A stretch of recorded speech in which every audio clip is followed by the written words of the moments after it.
Hello दोस्तों, नमस्कार। स्वागत है आपका हमारे यूट्यूब चैनल देवभूमि स्टडी पॉइंट में। आप सभी कैसे हैं मित्रों? मैं उम्मीद करता हूं आप सभी भाई बंधु स्वस्थ होंगे और आप सभी की स्टडी दोस्तों काफ़ी ज़्यादा अच्छी चल रही होगी।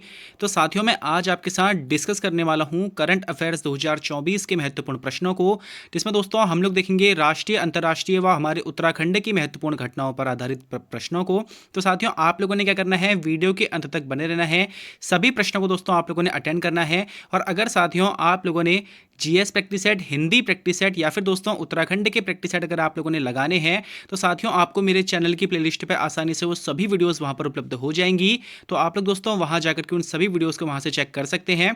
इसके अलावा दोस्तों आपको जो हाल के करंट हैं, जैसे कि हमारे सितंबर माह के या फिर अगस्त माह के जो करंट अफेयर्स हैं, उनकी दोस्तों अगर आप लोगों को वीडियोस चाहिए तो दोस्तों मैं डिस्क्रिप्शन बॉक्स में लिंक शेयर कर दूंगा।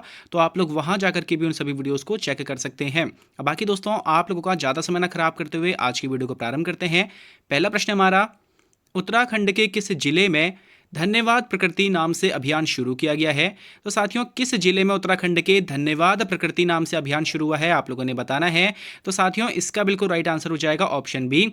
हमारे दोस्तों उत्तरकाशी जिले में धन्यवाद प्रकृति नाम से अभियान शुरू हुआ है। इसमें दोस्तों क्या है कि ना, युवक मंगल दल के 30 युवा साथी हैं जो दोस्तों रोज 2 घंटे स्वच्छता अभियान चला रहे हैं, ठीक है। और जुलाई 2024 से ये लोग इस काम को कर रहे हैं। और दोस्तों इंपॉर्टेंट ये क्यों है, क्योंकि दोस्तों पीएम मोदी ने मन की बात कार्यक्रम में इसका जिक्र किया है। तो आप लोग इसको ध्यान में रखेंगे।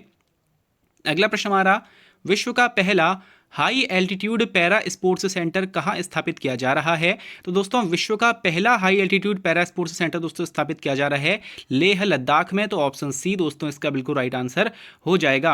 अब जैसे कि दोस्तों आप सभी जानते हैं इसका उद्देश्य क्या होगा कि दोस्तों 2028 पैरालंपिक्स जो होने वाले हैं, इसके लिए दोस्तों एथलीटों को तैयार करना, ठीक है, इसका मुख्य उद्देश्य है। इसमें दोस्तों विभिन्न पैरा स्पोर्ट्स की ट्रेनिंग की सुविधाएं मिलेंगी और पहला ही दोस्तों ये विश्व का पहला है। तो आप लोग इसको ध्यान में रख सकते हैं। अगला प्रश्न हमारा, बुकर पुरस्कार 2024 से किसे सम्मानित किया गया है? साथियों अभी हाल में ही बुकर पुरस्कार 2024 बांटा गया और इससे दोस्तों ब्रिटेन की लेखिका सामंथा हार्वे को दोस्तों सम्मानित किया गया है। तो ऑप्शन डी इसका बिल्कुल राइट आंसर हो जाएगा। साथियों उन्हें उनके उपन्यास ऑर्बिटल के लिए 2024 का बुकर पुरस्कार दिया जाएगा, ठीक है। और दोस्तों आप लोगों ने एक पॉइंट ध्यान में रखना है कि साहित्य के नोबेल के बाद ये जो पुरस्कार है हमारा बुकर पुरस्कार, ये दूसरा सबसे बड़ा साहित्य का पुरस्कार है, ठीक है। तो इंपॉर्टेंट है, आप लोग इसको ध्यान में रखेंगे। अगला प्रश्न हमारा, देश की पहली हेली एम्बुलेंस सेवा का शुभारंभ कहाँ किया गया है? अब साथियों देश की पहली हेली एम्बुलेंस सेवा का शुभारंभ किया गया है हमारे एम्स ऋषिकेश में। तो ऑप्शन ए दोस्तों इसका बिल्कुल राइट आंसर हो जाएगा। काफी इंपॉर्टेंट है दोस्तों ये प्रश्न रहने वाला है। अब साथियों आपने ध्यान में रखना है कि देश की पहली हेली एम्बुलेंस सेवा का शुभारंभ अखिल भारतीय आयुर्विज्ञान संस्थान यानी कि दोस्तों एम्स ऋषिकेश से किया गया है। पीएम मोदी ने दोस्तों वर्चुअली इस सेवा का शुभारंभ किया और यह सेवा दोस्तों केंद्र सरकार की संजीवनी योजना के तहत शुरू की गई है। आपने इस पॉइंट को भी ध्यान में रखना है। अगला प्रश्न हमारा, संयुक्त राष्ट्र का 29वां वार्षिक जलवायु सम्मेलन COP29 कहाँ आयोजित किया गया है? अब दोस्तों अभी हाल में ही ना COP जो COP29 है, इसकी दोस्तों हाल में इसका आयोजन हो रखा है और कहाँ हुआ है आप लोगों ने बताना है। तो साथियों इसका बिल्कुल राइट आंसर हो जाएगा ऑप्शन बी, बाकू अजरबैजान में दोस्तों अभी 29वें वार्षिक जलवायु सम्मेलन का दोस्तों हमारा आयोजन किया गया है। 11 नवंबर से 22 नवंबर 2024 तक दोस्तों इसका आयोजन किया गया था। इसमें दोस्तों भारत समेत 190 से अधिक देशों ने भाग लिया था। तो दोस्तों इससे काफ़ी बार हमें प्रश्न देखने के लिए मिले हैं पहले, तो आप लोग इसको ध्यान में रख सकते हैं। अगला प्रश्न हमारा, रक्षा अंतरिक्ष एजेंसी द्वारा आयोजित पहला अंतरिक्ष अभ्यास 2024 कहाँ शुरू हुआ है? तो दोस्तों पहला अंतरिक्ष अभ्यास 2024 जो है यह दोस्तों शुरू हुआ है हमारा नई दिल्ली में। तो ऑप्शन बी दोस्तों इसका बिल्कुल राइट आंसर हो जाएगा। दोस्तों रक्षा अंतरिक्ष एजेंसी के द्वारा आयोजित पहला अंतरिक्ष अभ्यास यानी कि दोस्तों अंतरिक्ष अभ्यास 2024 नई दिल्ली में शुरू हुआ है, जो 11 से 13 नवंबर 2024 तक आयोजित किया गया था। अगला प्रश्न हमारा, हाल में संपन्न हुए अमेरिकी राष्ट्रपति चुनाव में किसने जीत हासिल की है? अब दोस्तों अभी अमेरिका के राष्ट्रपति के चुनाव हाल ही में दोस्तों संपन्न हुए हैं और इसमें दोस्तों डोनाल्ड ट्रंप ने दोस्तों जीत हासिल करी है। और इस जीत को हासिल करने के बाद वो यूएसए के दोस्तों 47वें क्रम के राष्ट्रपति बने हैं। आपने ये भी ध्यान में रखना है, ठीक है। उन्होंने कमला हैरिस को दोस्तों यहाँ पर हराया था।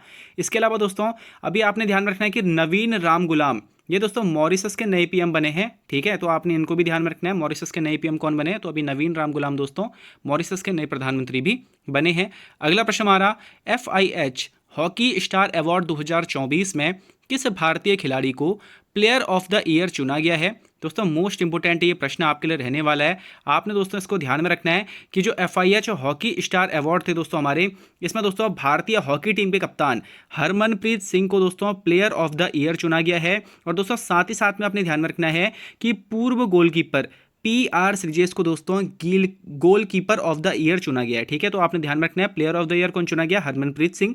और दोस्तों गोलकीपर ऑफ द ईयर कौन चुना गया है? तो PR श्रीजेश, जो कि दोस्तों हमारे पूर्व गोलकीपर हैं, इनको चुना गया है। अगला प्रश्न हमारा, हाल में ही भारत के 51वें मुख्य न्यायाधीश कौन बने हैं?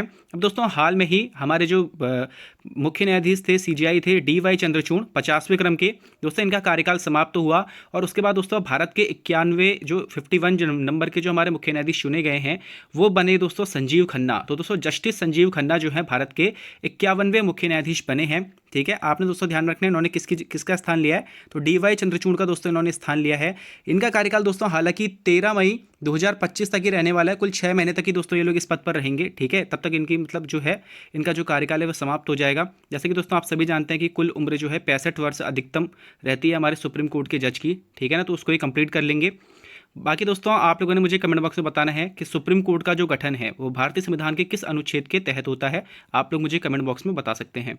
अगला प्रश्न हमारा, 2024-26 के लिए अंतर्राष्ट्रीय सौर गठबंधन का अध्यक्ष किसे चुना गया है? दोस्तों अंतर्राष्ट्रीय सौर गठबंधन इंटरनेशनल सोलर अलायंस जो है, इसका दोस्तों 2024 से 26 के लिए अध्यक्ष किस देश को चुना गया है? आप लोगों ने ये बताना है। तो साथियों इसका बिल्कुल राइट आंसर हो जाएगा ऑप्शन बी। 2024 से 26 के लिए दोस्तों अंतर्राष्ट्रीय सौर गठबंधन का अध्यक्ष हमारे भारत को चुना गया है। अब साथियों आपने क्या ध्यान में रखना है ना कि जो ये ISA है इसकी स्थापना कब हुई थी? तो दोस्तों 2015 में इस इंटरनेशनल सोलर अलायंस की स्थापना हुई थी। इसका मुख्यालय कहाँ है दोस्तों? तो गुरुग्राम हरियाणा में। ठीक है, तो गुरुग्राम हरियाणा में दोस्तों इसका मुख्यालय भी स्थित है। और दोस्तों अभी हाल में ही इसमें 101वें परमानेंट सदस्य देश के रूप में नेपाल को भी शामिल किया गया है। आप इस घटना को भी ध्यान में रख सकते हैं। अगला प्रश्न हमारा, बिहार की स्वर कोकिला के नाम से मशहूर किस गायिका का हाल में निधन हुआ है? दोस्तों बिहार की स्वर कोकिला के नाम से मशहूर प्रसिद्ध गायिका शारदा सिन्हा का दोस्तों 72 साल की उम्र में निधन हो गया है। ये दोस्तों छठ पूजा के गीतों के लिए प्रसिद्ध थी। इन्हें दोस्तों ये इंपॉर्टेंट क्यों है, इनका जो निधन है यह इसलिए इंपॉर्टेंट भी ज़्यादा हो जाता है क्योंकि दोस्तों इन्हें पद्मश्री व पद्म भूषण पुरस्कारों से भी सम्मानित किया गया है, जो कि दोस्तों हमारे भारत के हाईएस्ट सिविलियन अवार्ड में आते हैं। तो आप लोगों के लिए महत्वपूर्ण प्रश्न है, आप लोग इसको ध्यान में रख सकते हैं। अगला प्रश्न हमारा, वज्र प्रहार सैन्य अभ्यास भारत व किस देश के मध्य आयोजित हुआ है? अब दोस्तों वज्र प्रहार सैन्य अभ्यास जो है ये भारत और अमेरिका के मध्य दोस्तों आयोजित हुआ है। तो ऑप्शन डी इसका बिल्कुल राइट आंसर हो जाएगा। दोस्तों 15वां भारत अमेरिका संयुक्त सैन्य अभ्यास वज्र प्रहार अमेरिका में ही प्रारंभ हुआ है, आपने इसको भी ध्यान में रखना है। और वहीं साथियों आपको मैं कुछ युद्धाभ्यास और बता देता हूँ जो भी हाल में ही हुए हैं। जैसे दोस्तों भारत और वियतनाम का संयुक्त सैन्य अभ्यास विनबैक्स 2024 ये दोस्तों अंबाला में शुरू हुआ है। ठीक है, और इसके अलावा दोस्तों गरुण शक्ति युद्धाभ्यास दोस्तों काफ़ी बार पूछा गया है। तो गरुण शक्ति युद्धाभ्यास जो है दोस्तों भारत और इंडोनेशिया के मध्य इंडोनेशिया में ही हुआ है। तो आपने दोस्तों इन 3 सैन्य अभ्यासों को भी ध्यान में रखना है। अगला प्रश्न हमारा, और दोस्तों बहुत मोस्ट इंपोर्टेंट प्रश्न, आप लोग इसको मान के चल सकते हैं। आपसे पूछा गया है कि देश का पहला राइटर्स विलेज कहाँ खोला गया है? तो दोस्तों देश का पहला राइटर्स विलेज उत्तराखंड के देहरादून के दोस्तों थानो गांव में खोला गया है। तो दोस्तों कहाँ बोला मैंने? देहरादून के थानो गांव में दोस्तों देश का पहला राइटर्स विलेज खोला गया है। इसका उद्घाटन दोस्तों राष्ट्रपति रामनाथ कोविंद, उत्तराखंड के राज्यपाल लेफ्टिनेंट जनरल गुरमीत सिंह व CM पुष्कर सिंह धामी ने दोस्तों संयुक्त रूप से किया है। और दोस्तों अगर आपसे पूछा जाए इस पहल की जो शुरुआत है वो किसने करी थी, तो दोस्तों आप लोग वहां पर धामी जी नहीं लगा सकते। आप लोगों को बताना पड़ेगा कि इस पहल की शुरुआत पूर्व मुख्यमंत्री रमेश पोखरियाल निशंक ने की थी। जैसे कि दोस्तों आप सभी जानते हैं वह भी एक कवि रह चुके हैं। ठीक है, तो उनके द्वारा दोस्तों पहला राइटर्स विलेज के लिए जो है इस पहल की शुरुआत करी गई थी और इसको दोस्तों अभी कंप्लीट करा है धामी जी के टाइम पीरियड में। तो दोस्तों अगला प्रश्न हमारा, पहला एशियाई बौद्ध शिखर सम्मेलन कहाँ आयोजित हुआ है? तो दोस्तों इसका बिल्कुल राइट आंसर हो जाएगा हमारा ऑप्शन बी। दोस्तों पहला एशियाई बौद्ध शिखर सम्मेलन 5 से 6 नवंबर को दिल्ली में आयोजित हुआ है। और दोस्तों इस सम्मेलन का विषय क्या था, थीम क्या थी दोस्तों इसकी? तो आपने थीम भी ध्यान में रखनी है, एशिया को मजबूत बनाने में बुद्ध धम्म की भूमिका। यह दोस्तों इसका विषय था। ठीक है, और इसके मुख्य अतिथि दोस्तों हमारी राष्ट्रपति द्रौपदी मुर्मू थी, आपने इसको भी ध्यान में रखना है। अगला प्रश्न हमारा, भारतीय विमानपत्तन प्राधिकरण का नया अध्यक्ष किसे नियुक्त किया गया है? तो दोस्तों भारतीय विमानपत्तन प्राधिकरण यानी कि दोस्तों एयरपोर्ट्स अथॉरिटी ऑफ इंडिया जो है दोस्तों, इसका जो अध्यक्ष चुना गया है हाल में, वह दोस्तों विपिन कुमार जी को चुना गया है। तो ऑप्शन सी इसका बिल्कुल राइट आंसर हो जाएगा। जैसे कि दोस्तों आप सभी जानते हैं, जैसे हमारा NHAI होता है जो दोस्तों नेशनल हाईवे के जितने भी हमारे काम रहते हैं उसके लिए जिम्मेदार रहता है, वैसे दोस्तों AAI जो है यह दोस्तों हमारे विमानों से संबंधित सभी कार्यों के लिए जिम्मेदार रहता है। ठीक है, उनकी देखरेख से लेकर के हर एक चीज़ के लिए। तो दोस्तों जो AAI है, एयरपोर्ट्स अथॉरिटी ऑफ इंडिया, इसकी स्थापना दोस्तों 1 अप्रैल 1995 को हुई थी। आपने इसको भी ध्यान में रखना है। और हाल में दोस्तों इसके अध्यक्ष विपिन कुमार जी नियुक्त किए गए हैं। अगला प्रश्न हमारा, भारत का पहला एनालॉग अंतरिक्ष मिशन कहाँ लॉन्च किया गया है? तो दोस्तों भारत का पहला एनालॉग अंतरिक्ष मिशन दोस्तों लॉन्च किया गया है लेह लद्दाख में। तो ऑप्शन सी दोस्तों इसका बिल्कुल राइट आंसर हमारा हो जाएगा। अब साथियों आपने ध्यान में रखना है कि इसका उद्देश्य क्या है, क्यों हमने दोस्तों एनालॉग अंतरिक्ष मिशन को लॉन्च किया है। तो दोस्तों इसे इसरो ने लेह लद्दाख में लॉन्च किया है। उद्देश्य क्या है? तो दोस्तों अंतरिक्ष में मौजूद चुनौतियों का अध्ययन करना है। ठीक है, अब दोस्तों मौजूद चुनौतियों का अध्ययन करके हमें क्या फायदा होगा? तो दोस्तों हम जो भी भविष्य के अंतरिक्ष मिशन भेजेंगे तो उसके लिए दोस्तों ये मददगार साबित होगा। उसमें दोस्तों हमें जो भी चुनौतियां मिलने वाली होंगी उनसे निपटने के लिए हम लोग इसमें दोस्तों इनकी तैयारी कर सकेंगे इस मिशन के माध्यम से। अगला प्रश्न हमारा, एशियाई विकास बैंक का नया सदस्य देश कौन बना है? तो साथियों इसका बिल्कुल राइट आंसर हो जाएगा हमारा ऑप्शन बी। एशियाई विकास बैंक का दोस्तों इजराइल नया सदस्य देश बना है। तो आपने ध्यान रखना है दोस्तों, इजराइल जो है ये एशियाई विकास बैंक यानी कि दोस्तों एशियन डेवलपमेंट बैंक का 69वां सदस्य देश बना है। 69 नंबर का दोस्तों 69वां सदस्य देश बना है। आपने इस पॉइंट को भी ध्यान में रखना है। बाकी दोस्तों आपसे मल्टीपल टाइम क्वेश्चन पूछा गया है कि एशियन डेवलपमेंट बैंक यानी एशियाई विकास बैंक की दोस्तों स्थापना किस वर्ष हुई थी? तो दोस्तों 1966 में इसकी स्थापना हुई थी और मनीला फिलीपींस में दोस्तों इसका मुख्यालय स्थित है। अगला प्रश्न हमारा, आर्थिक स्वतंत्रता रिपोर्ट 2024 में भारत की रैंक क्या रही है? अब साथियों जो आर्थिक स्वतंत्रता रिपोर्ट है यानी कि दोस्तों इकोनॉमिक फ्रीडम रिपोर्ट 2024 जो आई है, इसमें दोस्तों भारत की रैंक क्या रही आप लोगों ने बताना है। तो साथियों इसका बिल्कुल राइट आंसर हो जाएगा ऑप्शन सी। आर्थिक स्वतंत्रता रिपोर्ट 2024 में दोस्तों भारत की रैंक 84वीं रही। तो ऑप्शन सी इसका बिल्कुल राइट आंसर हो जाएगा। दोस्तों ये जो रिपोर्ट है किसने जारी करी? तो फ्रेजर इंस्टीट्यूट ने दोस्तों इस रिपोर्ट को जारी किया है, जिसमें दोस्तों 165 देशों में भारत 84वें नंबर पर रहा है। अगला प्रश्न हमारा, 16वें ब्रिक्स समिट का आयोजन कहाँ किया गया है? दोस्तों मोस्ट इंपोर्टेंट प्रश्न है, आप लोग इसको जरूर ध्यान में रख सकते हैं। दोस्तों 16वां जो ब्रिक्स समिट है इसका आयोजन रूस के कजान शहर में किया गया है। ठीक है, तो ऑप्शन डी दोस्तों इसका बिल्कुल राइट आंसर हो जाएगा। दोस्तों पूरी विश्व की मीडिया ने इसको दोस्तों कवर किया हुआ है, काफ़ी दोस्तों ये चर्चित भी रहा था। ठीक है, तो आप लोग इसको थोड़ा ध्यान में रख सकते हैं, इससे दोस्तों आपको प्रश्न देखने के लिए मिल सकता है। तो दोस्तों रूस के कजान शहर में 16वें ब्रिक्स समिट का आयोजन किया गया।